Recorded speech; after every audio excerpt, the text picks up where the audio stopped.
I never thought I'd end up in handcuffs over a goddamn lawn ornament, but there I was, wrists zipped behind my back on my own driveway, while that screeching harpy from across the street filmed the whole thing on her iPhone like it was her personal episode of Cops.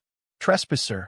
Squatter, she'd howled earlier that morning, her face turning the color of overripe tomatoes as she waved her a violation notice like a red flag at a bull. And me? I just stood there in my faded Carhartt jacket, coffee mug in hand, watching her unravel because I'd parked my old Ford F-150, rusted relic from my construction days, right where it didn't belong. On the sacred asphalt she patrolled like it was her private fiefdom. It started 6 months ago when I moved back to Willow Creek Estates after 20 years away. Sold the place to flippers back in '05, right before the crash turned half the block into foreclosures. I'd built this slice of suburbia myself, back in the '90s, when I was a broke vet fresh from Desert Storm, scraping together loans and sweat equity to carve out a haven for families like mine used to be. Paved the roads, planted the oaks that now shade those McMansions, even named the damn streets after my kids. But life? It kicked me in the teeth. Divorce, bad investments, a stint in the slammer for a bar fight I didn't start.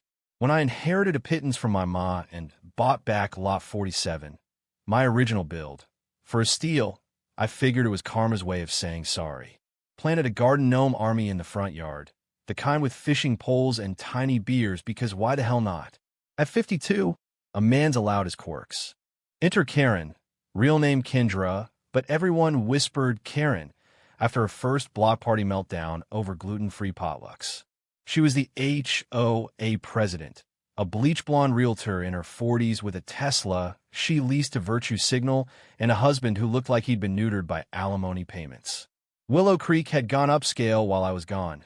Teslas in every garage, Ring cameras spying on your recycling bins. Karen enforced the covenants like the Taliban with bylaws. No trucks overnight, no tacky decorations, fines for blades of grass over 2 inches. I'd ignored her welcome basket of passive-aggressive pamphlets, figuring she'd sniff out my low-rent vibe soon enough. Boy, did she. That Saturday, I was elbow-deep in my raised beds, mulching tomatoes that actually tasted like summer, when her shadow fell over the fence like an eclipse. "Excuse me," she barked, clipboard trembling, "but this is a violation. Your vehicle is an eyesore, and those hideous statues? They're not in the architectural guidelines."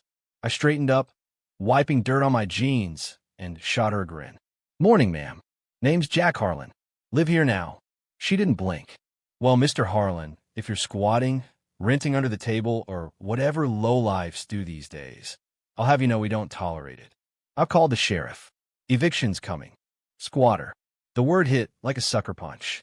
Me, the guy who'd poured the foundation under her Lululemon-loving feet?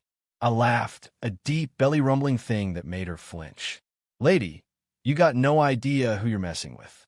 By noon, the cruiser rolled up, lights flashing like a bad omen. Deputy Ramirez, a kid I'd coached Little League back in the day, hopped out looking sheepish. Karen was there, of course, megaphone-mouthed and live-streaming to her Neighborhood Watch Warriors Facebook group. "See, folks? This is what happens when we let just anyone waltz in." I didn't fight the zip ties. Let them think they had a vagrant on their hands. As they patted me down, I nodded at the brass plaque half buried in my ivy. Willow Creek Estates, founded 1992 by Jack Harlan. Ramirez's eyes widened. "Holy shit, Jack. You're the Jack." Karen's stream froze mid-rant. Her face, priceless, mouth gaping like a landed bass, phone slipping from her manicured claws. Turns out, founding documents trump HOA busywork. I kept the original deeds, notarized and everything, tucked in a fireproof box from my Army days. Ramirez uncuffed me with apologies, then turned to Karen, whose Tesla was now the eyesore, blocking the street. "Ma'am, false report's a misdemeanor. And harassing the neighborhood founder? That's slander, easy." She sputtered, something about eminent domain and community standards, but the neighbors were piling out now, phones in hand, murmuring about her reign of terror. The widow she'd fined for bird feeders, the vet with PTSD flags she deemed political. By evening, the Facebook group imploded. Petitions flew, Her board seat vanished overnight. Last I saw of Karen, she was loading U-Hauls under a for sale sign, hubby trailing like a whipped dog. Sold low, I heard. Panic price after the viral video hit local news. HOA tyrant toppled by turf war.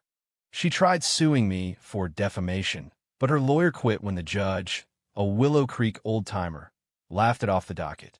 Now she lurks in some cookie-cutter condo across town, posting Yelp rants about ungrateful peasants. Me? I raised a beer to my gnomes that night, the oaks whispering approval. Revenge isn't sweet. It's just the mulch under your boots, feeding what grows next. But damn, if it doesn't sting when the weeds fight back.